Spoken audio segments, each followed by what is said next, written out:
My kids and ex-wife have been making false allegations about me for the past 2 years, starting when my kids ran away and told the police I kicked them out, and now I don't want any part in my children's lives anymore. Posted by you/Returning Darkness.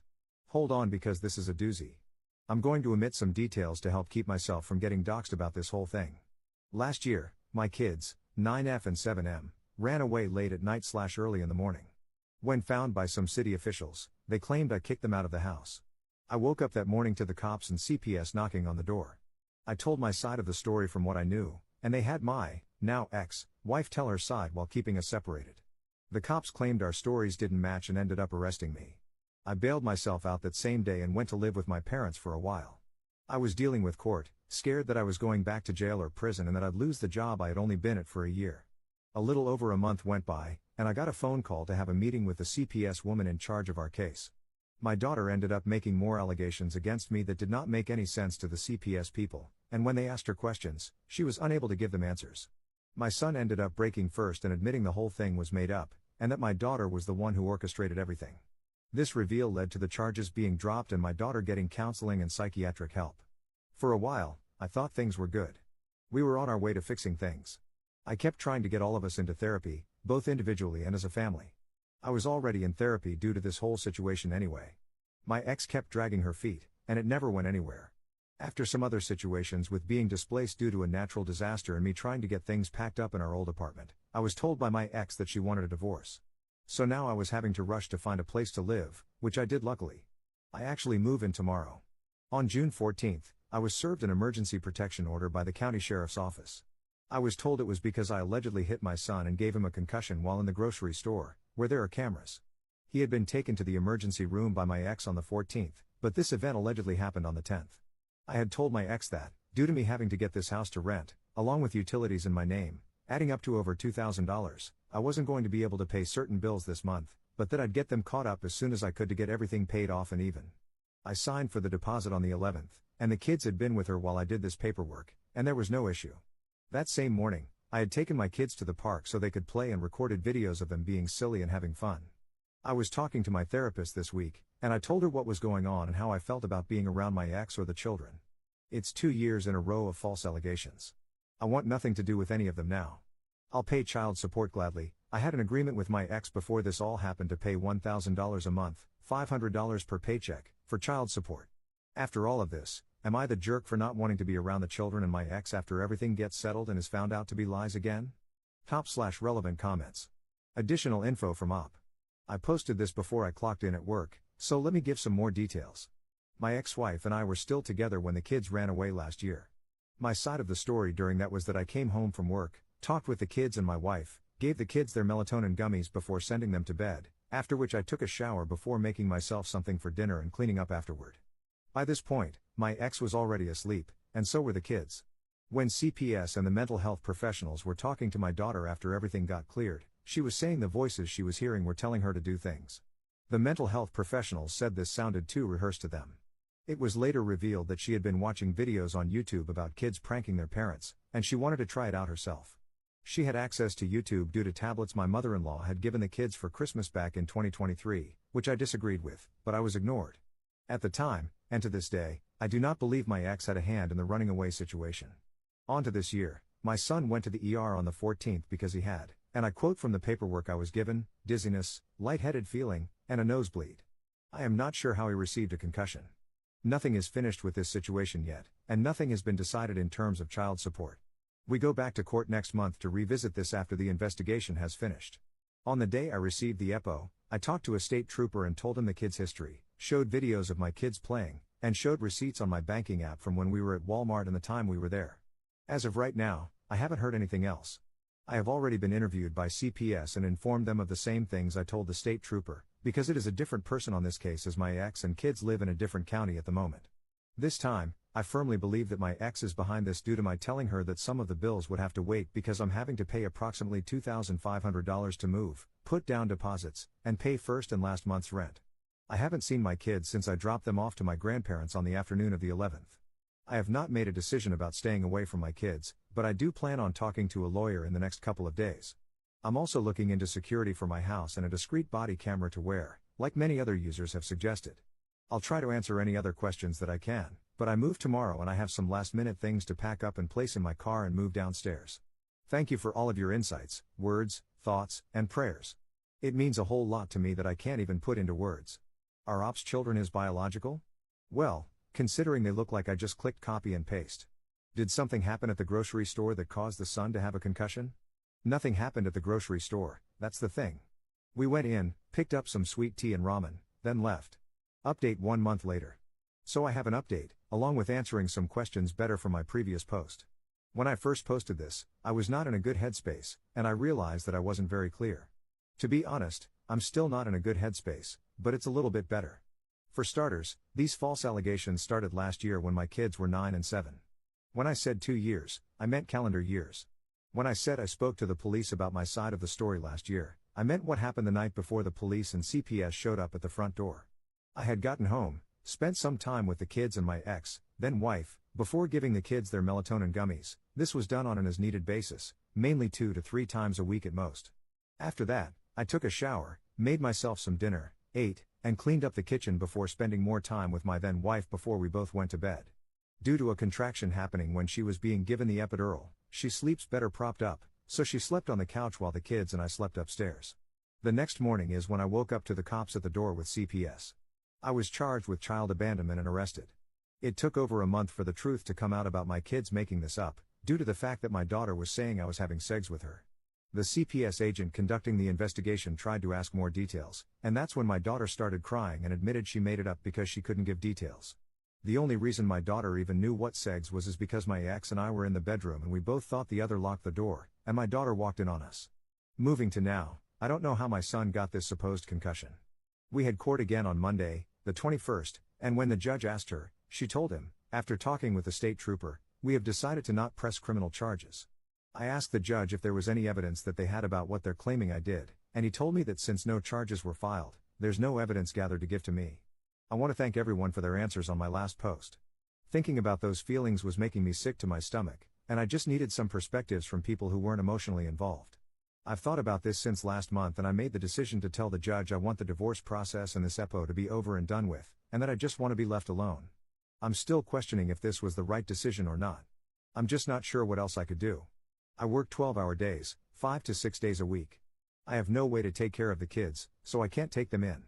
Even then, am I supposed to get to the point where the court system says supervised visits aren't needed anymore and just start wearing a body camera around the kids, and just be scared all the time? Looking over my shoulder constantly just to make sure that I'm not going to end up in jail again? We have a hearing set up for December to hopefully get everything finalized and finished. I keep thinking about the kids going trick or treating in 3 months, going back to school next month, how we won't be decorating Christmas trees together or making cookies for Santa, and I start crying all over again. I'm not sure what else I could have done that wouldn't have made me a paranoid mess 24/7. This will be the last update until December or January, I guess. Thank you again to everyone who said I wasn't the jerk for feeling this way. Have a good one, Reddit. Top/relevant comments. Did OpsX explain why she wanted the divorce? Her words were that she just isn't in love with me anymore and we've both become too different. She's religious, I'm not. We both have different views on things that we can't come to an agreement on. After last year, I wanted to get us into therapy and got some recommendations for marriage counselors. I gave her the list and said that I'd be fine with whoever she chose, so long as we worked on it. She never chose anyone and kept making excuses every time I asked. Commenter. Your daughter lied about you saying her, among many other allegations, and she says that she was motivated to behave the way that she did after she apparently watched a YouTube prank video? There is more to this story than your daughter is letting on. Either your ex-wife has coached your daughter well, or your daughter is incredibly manipulative at a very young age. Ops response. Everything I know I included. I'm dead certain there's stuff I don't know about, like you said. Commenter 2. If you don't mind the question, in your previous post, you mentioned how you were arrested because the cops claimed you and your wife's stories didn't match. Did you find out why they weren't the same, and why your wife wasn't arrested as well? Sorry you're going through this, Op. Op's response. No, I didn't. I have the police report, but all it says is, when asked if she believes he's capable of this, she answered, I don't know, I don't think so, I don't want to think about it. Did the daughter's tablet from Mill have parental controls? She apparently somehow found a way to get past it, from what I know about it. Like I mentioned in a different comment, I've told everything I know about the situation from my end. Op needs to get his kids in therapy, especially his daughter, and himself. I agree about both, and luckily I'm in therapy already. I've been in therapy since August/September of last year.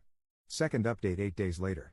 So this is a really small update that I wasn't expecting to make. I had left a voicemail for the CPS agent assigned to the current situation with my son, asking for an update on everything because I haven't heard anything since June. She had to look in her case notes, but everything has been found to be unsubstantiated. I should be getting the official paperwork in a few days to a week in the mail. I'm not sure how to feel about this, honestly. I'm relieved that the truth has come out about these allegations, angry that this has happened to me twice now, and happy that this is one step closer to being finished. I want to cry, but I couldn't tell you the specific emotion that's causing it. I'm taking some other Redditors' words to heart and putting in a request to my state police records department to get copies of any and all paperwork, evidence, or lack thereof, anything I can get my hands on from them. I'm also getting copies of my son's medical records so I can see exactly what was found back in June. I know a lot of you don't believe this, and I don't care. I have nothing to gain from lying about this. I'll gladly post pictures of the paperwork from CPS when it comes in, with all private information redacted, of course, to protect myself and my children.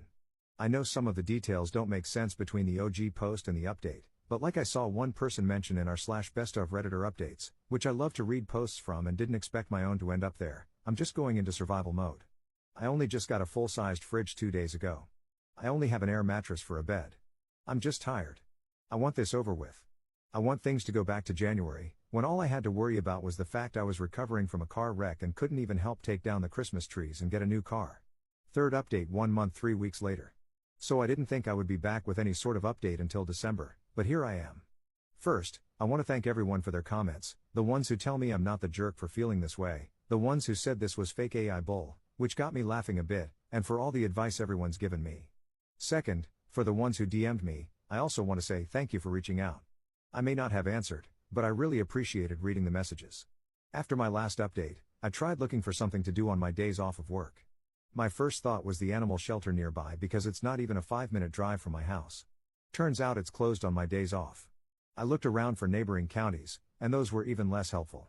A lot of them required I attend some sort of orientation, but there's no set day of the week for the orientations.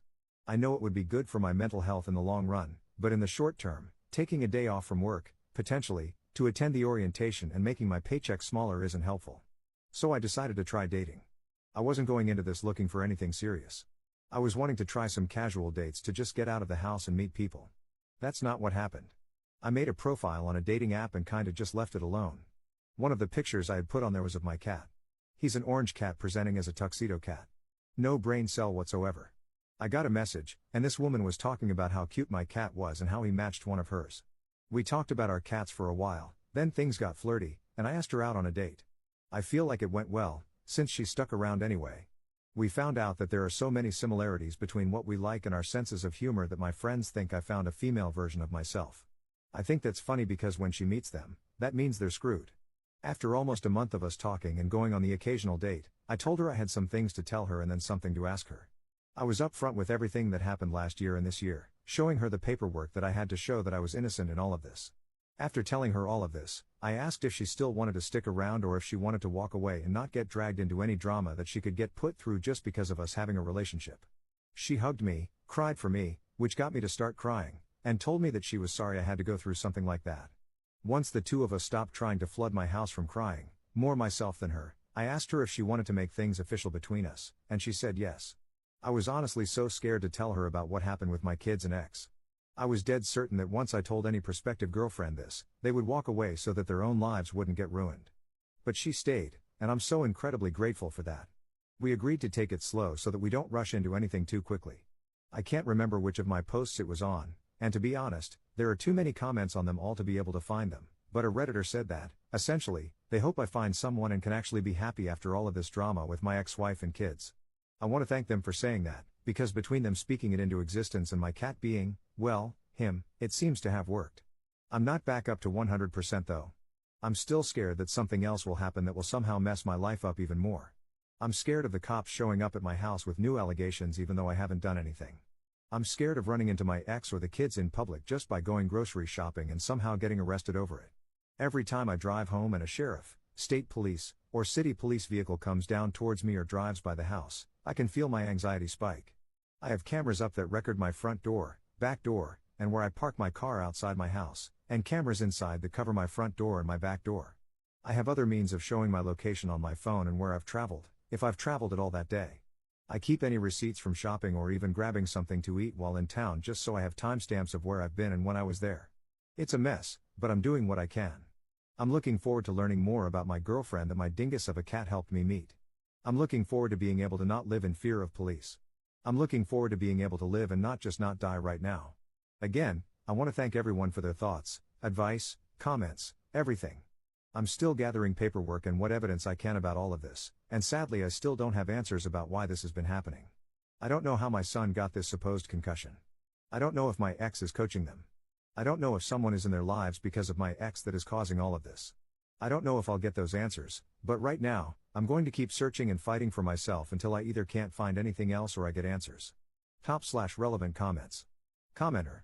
Did your ex give her a reason why she wanted a divorce in the first place? Do you think there's someone else, and that she's trying to manipulate the kids? Ops response. At this point, I have no idea, but that's the general consensus from my other posts. My ex told me she wasn't in love with me anymore, that she couldn't stay with me, and that she wanted a divorce. I haven't spoken to her since June, so I have nothing else to go off of. Commenter 2. First post was 3 months ago. You've been dating this girl for at least a month, so you went from that traumatic end to jumping into a new relationship in 2 months? If you're gonna move away from trauma at warp speed, don't be surprised when you end up with more. Ops response. That's why I'm making sure to take this slow and not jump into the deep end. No meeting family until 2 months of officially dating, so not until November at the earliest. No going to family functions together until next year, things like that.